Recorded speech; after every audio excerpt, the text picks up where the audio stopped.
안녕하세요. 대담한 사람들의 김혜은입니다. 요즘 날씨가 더워지면서 이곳에 사람들이 참 많이 몰리고 있는데요. 바로 부산의 대표 명소 중 하나죠. 바로 광안리 해수욕장입니다.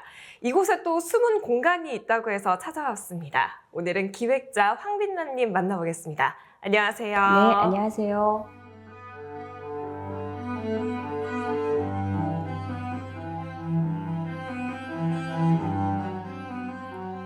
네, 이곳 아파트를 들어왔는데 또 다른 공간이 펼쳐졌어요. 이것에 대해서 공간 설명 간단히 부탁드립니다.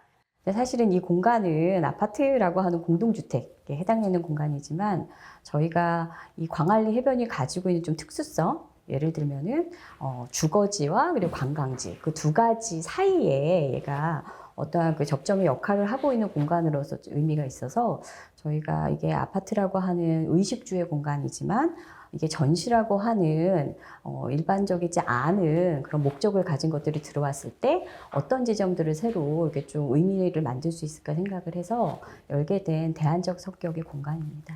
기획자님이 이곳 아파트를 또 기획 공간으로 선택하게 된 이유가 있을까요? 네. 제가 사실은 부산에 그 예술가들을 위한 자생적 플랫폼을 좀 만들려고 사무실 공간을 찾고 있었는데 우연히 이제 이 광안리 해변 쪽에 대단지 아파트가 있다 그래서 지나가다가 오게 됐는데 저는 이 공간이 너무 흥미로운 거예요. 왜냐하면 그 관광지다 보니까 외부인들한테 굉장히 열려 있는 아파트 단지. 예, 근데 보통 요즘에 최근에 아파트들은 단지가 굉장히 개별화되어 있고, 그러니까 폐쇄적으로 운영을 하고 있는데 여긴 그렇지가 않더라고요.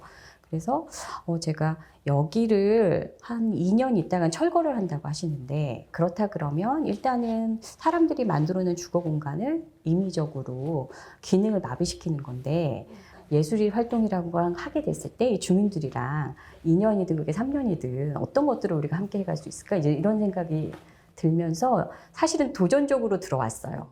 여기 주민들이랑 주변 반응은 어떨까요? 나중에 동장님께서 말씀해 주셨어요. 민원 사항들이 있었다. 왜냐, 여기 이런 거 해도 되냐? 불법 아니냐? 그래서 동장님께서 이제 2년 후면 철거될 텐데 마지막에 와서 뭘 해보겠다 그러는데 우리가 도와줘야 되지 않느냐? 이렇게 저희를 또 방어를 해주셔가지고 그렇게 하다 보니까 그래서 저희가 첫 전시도 오히려 여기 계시는 분들이 다 오셔가지고 정말 집들이처럼 아이스크림도 나누고 또 아이스볼 굴려가지고 스스로 작품을 만드는 그런 작업을 했었거든요. 그러다 보니까 좀 열린 마음으로 봐주셨던 것 같아요. 주민들이랑 함께 참여를 네, 한 네, 거네요. 네, 네. 진짜 첫 전시 정말 감명 깊게 남으셨을 것 같아요. 그래서 저희 문도 열어놓고 지금 여기 보시면은 막 이렇게 이게 방명록이에요. 사실은. 근데 이 방명록이 어떻게 된 거냐면 저희가 아이스볼 색볼로 만들었기 때문에 이걸 굴리고 나면 손에 물감이 묻는데 이거를 이렇게 다 찍어가지고 몇 동 몇 호 뭐 이런 것도 써주시고 그러다 보니까 그 다음엔 전시장에 뭔가 전시를 했을 때 오지 않으셔도 불편한 마음은 조금 예전보다는 좀 적어지지 않으셨을까? 네.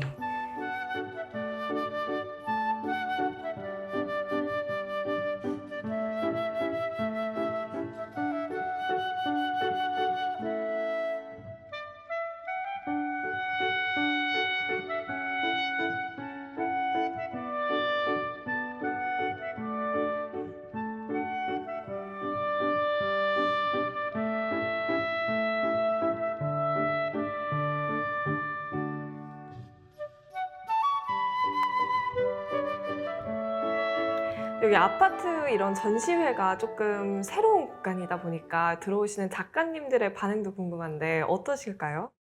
작가분들이 일단은 아파트 문을 열고 들어오셨을 때 이 공간에서 내가 뭘 할 수 있지 되게 많이 고민을 하세요. 그렇죠. 네. 왜냐하면 여기는 원래 기능이 정해져 있지 않나? 그런데 제가 임의로 기능들을 원래 있던 맥락대로 이렇게 가지 않도록 뭐 부엌도 다 전부 싱크대도 떼내버리고 수도꼭지는 있는데 물은 안 나오고 뭐 이런 식으로 이렇게 해놨어요. 약간의. 그래서 오시면 오히려 그런 것들을 보고서는 시작을 하시면 일반적으로 다른 전시 공간에서 하지 못했던 굉장히 자유로운 시도들을 많이 하시는 거예요. 이 아파트 전시 공간이다 보니까 그럼 색다른 전시도 많았을 것 같은데 어떤 전시가 있었을까요? 네, 저희가 작년에는 전시 주제가 있었습니다. 인간 생태의 예술적 관찰. 전시이었어요. 그래서 첫 전시는 독일 라이프치히에서 활동하고 있는 백승록이라고 스노우라는 활동명을 가진 작가분이 해주셨습니다. 이제 여기 오셔서는 한 달 동안 머무르시면서 무슨 작업을 하셨냐면 아파트 단지 전체를 이제 지도화를 시키셔가지고 단지 구획을 쭉 나누시고 그거에 맞춰가지고 이제 한 그 6개의 패널로 이 삼일빛의 아파트를 만드셨어요.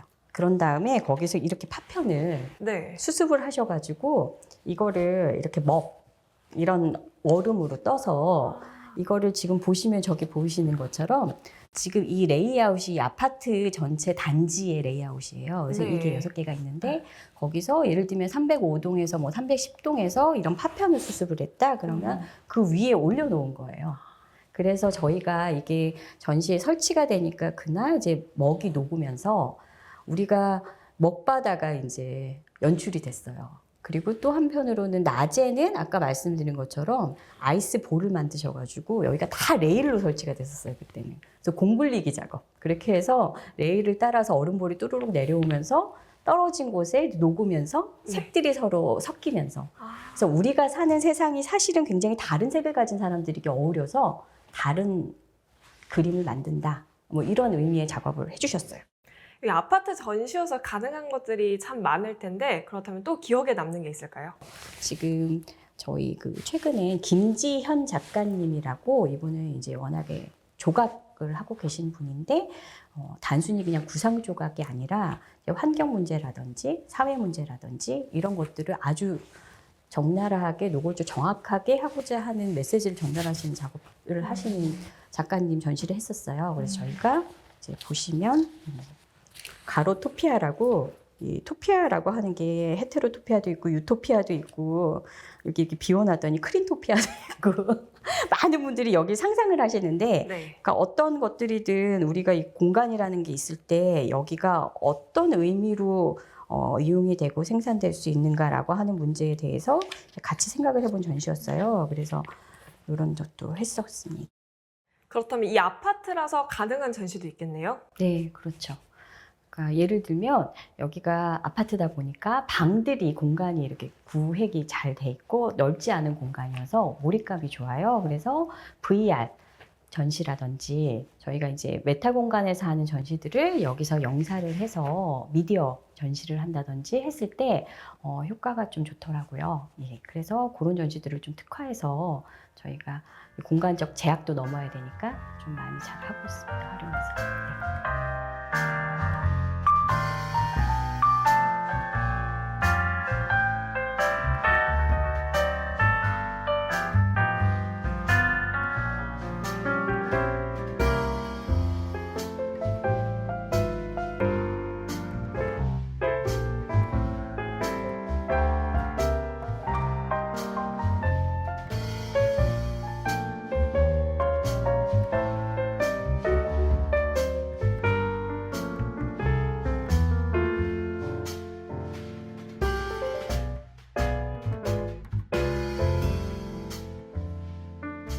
기획자님께서 부산을 선택하신 거잖아요. 그러면 부산의 매력, 이 느끼시는 도시의 장점 같은 게 있나요?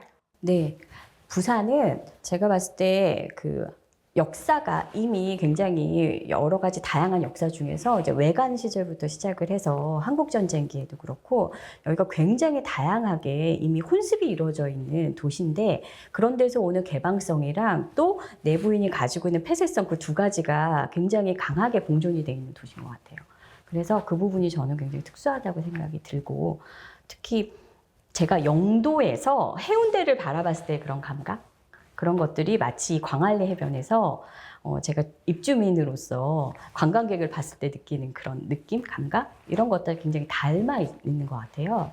그래서 그런 부분들이 사실은 부산에서 앞으로 이 젊은 층들이 부산에 관광을 하러 오는 게 아니라 부산이라는 도시에서 무엇을 할 수 있을까라고 생각했을 때 이제 그런 부분들도 저는 굉장히 관심을 좀 갖고 보고 있어요. 그래서 이탈되고 뭐 이런 것보다 관광이라고 하는 그런 특수한 목적이 아니라 여기서 그러한 것들이 이미 이루어지고 있는 곳에서 또 새로운 시도들을 해볼 수 있잖아요. 그런 이미 컨텐츠가 많은 도시이기 때문에 그래서 그런 것들. 그럼 여기 기획자님은 이곳에 들어오신 지 얼마나 되셨나요? 한 2년 정도 됐습니다. 2년 동안 이곳에 들어오면서 이런 철거가 된다, 이런 걸 좀 느끼시거나 포착하신 그런 게 있을까요? 일단 그 철거가 될 것 같다라는 그런 그 감각보다는 하루가 다르게 아파트가 이 시설이 노후화가 되고 있구나. 엘리베이터가 추락해도 놀라지 마세요. 뭐 약간 이런 쌓인 문구가 들어간다든지, 그 굉장히 저희로서는 이러면서 한편으로 이게 이제 철거가 돼야 되나? 이런 것들이 느끼게 하죠, 감각적으로. 근데 그 외에는 너무 좋아요, 모든 게. 일단 저희가 사실은 여기 임대해서 들어와 있는데 입주를 할 때 정말 심각하게 벽체로 훼손하지 않는 이상 뭘 해도 좋다, 이렇게 말씀하셨거든요. 근데 우리가 일반적으로 임대차 계약을 할 때는 그런 것들이 특약으로 되어 있잖아요. 원상복구. 근데 그런 게 없다는 거죠. 그래서 이런 거에서 또 그 철거라고 하는 게 있기 때문에 또 이러한 새로운 그 집이라고 하는 우리 대한민국 대부분이 갖고 있는 그 재산으로서의 애착, 이런 것들이 없는 상태에서 우리가 뭔가를 할 수 있어서 그 부분도 굉장히 흥미로웠어요. To get away from it all, but it's in the sand, tropical drink melting in your hand. We'll be falling in love to the rhythm of a steel drum band. Down in Aruba, Jamaica, ooh, I wanna take you Bermuda, Bahama. Come on, pretty mama, Key Largo, Montego, baby, why don't we go? We'll get there fast. 그럼 이제 재건축이 되기 전까지는 이 공간을 계속해서 활용하실 계획이신 거죠? 네, 그렇죠. 그러니까 저희가 두 가지예요. 관찰도 하고, 이 관찰이라고 하는 거는 도시 사회적 맥락으로 여기가 어떻게 변화되고 있는지를 기록하는 건데, 그러니까 제가 내부인이고 또 외부인이기도 하기 때문에 그런 것들을 같이 이제 한번 기록을 쭉 해가는 그런 관찰자적인 역할이 있고, 또 하나는 행위하고 또 생산하는 그런 역할. 그래서 행위하고 생산하는 역할은 또 역시 여기도 제일 중요한 건 제가 아니라 여기 와서 이 공간에서 뭘 할 수 있을까를 갖다가 언제나 진지하게 고민하시는 작가 선생님들, 분들이 또 함께 만들어 주시는 거고, 그래서 그 두 가지가 굉장히 이제 공간 수용에 있어서는 중요한 내용이거든요. 그래서 이제 그런 것들을 앞으로도 계속 해 나갈 예정입니다. 앞으로의 계획은 어떻게 되실까요? 일단 저의 앞으로의 계획은 이 아파트라고 하는 것 외에 아파트랑 그리고 메타 공간이랑 그리고 또 작가와 작업을 아카이빙하는 것, 그 세 가지를 아울러서 이제 플랫폼을 좀 풍성하게 만드는 게 목표입니다. 네, 이렇게 새로운 공간에서 또 새로운 시도를 하면서 부산의 다양한 매력을 알려주고 또 광안리 해수욕장에 찾아오는 모든 분들과 소통하려고 하고 체험하려고 하는 이런 시도를 하고 계신 거잖아요. 앞으로도 이곳을 찾는 많은 분들께서 보물찾기처럼 새로운 공간에 와서 다양한 체험도 하고 즐거운 추억도 많이 쌓아갔으면 좋겠습니다. 오늘 함께 해주셔서 감사합니다.